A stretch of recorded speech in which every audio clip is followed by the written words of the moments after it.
भानु प्रतापपुर थाना में पीसीसी अध्यक्ष मोहन मरकाम के खिलाफ ज्ञापन सौंपे गई। भानु प्रतापपुर थाना में बीजेपी पीसीसी अध्यक्ष मोहन मरकाम के खिलाफ एफआईआर दर्ज करे के मांग करे है। बीजेपी एफआईआर में नाबालिग पीड़िता के नाम सार्वजनिक करे के आरोप लगाए है।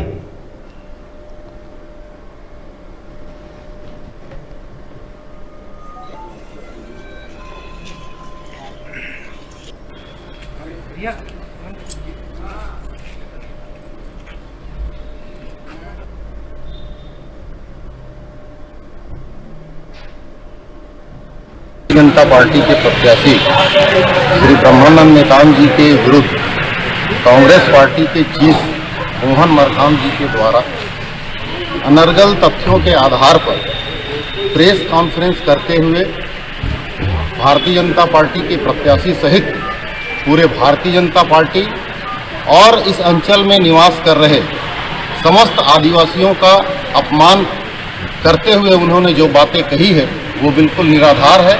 भारतीय जनता पार्टी, आदिवासी मोर्चा, महिला मोर्चा, युवा मोर्चा सारे एक मत होकर इसका विरोध करते हैं और उन्होंने प्रेस कॉन्फ्रेंस करते हुए जो जानकारियां प्रेस के समक्ष रखी वो सभी निराधार हैं।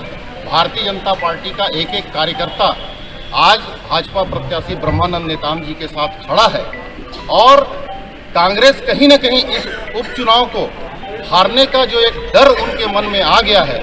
इंटरनल सर्वे जो मुख्यमंत्री भूपेश बघेल के द्वारा कराया गया उसमें उन्हें पता चल गया कि भारतीय जनता पार्टी इस चुनाव को प्रचंड मतों से जीतेगी।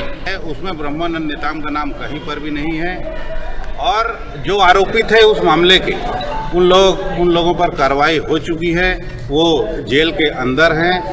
और रही बात 2019 का ये मामला बताते हैं तो 3 साल तक क्या झारखंड की पुलिस या छत्तीसगढ़ की पुलिस ने इसमें कार्रवाई क्यों नहीं की, जबकि वो खुलेआम अभी भी घूम रहे हैं। और रही बात प्रेस कॉन्फ्रेंस लेकर पीड़िता के नाम को सार्वजनिक करना, उस मामले के तहत हम सब भारतीय जनता पार्टी के कार्यकर्ता आज थाने में आए हुए हैं क्योंकि ये एक जघन्य अपराध है। आप किसी भी पीड़िता का नाम आप सार्वजनिक नहीं कर सकते। निश्चित रूप से ये स्पष्ट हो चुका है कि भारतीय जनता पार्टी भानु प्रतापपुर विधानसभा के उपचुनाव में जीतने वाली है, इसीलिए ये कांग्रेस हर तरह के हथकंडे अपना रही है और इनका ये चरित्र है, ये कांग्रेस का चरित्र है, ये हमेशा से इसी तरह का इनका चाल चरित्र रहा है।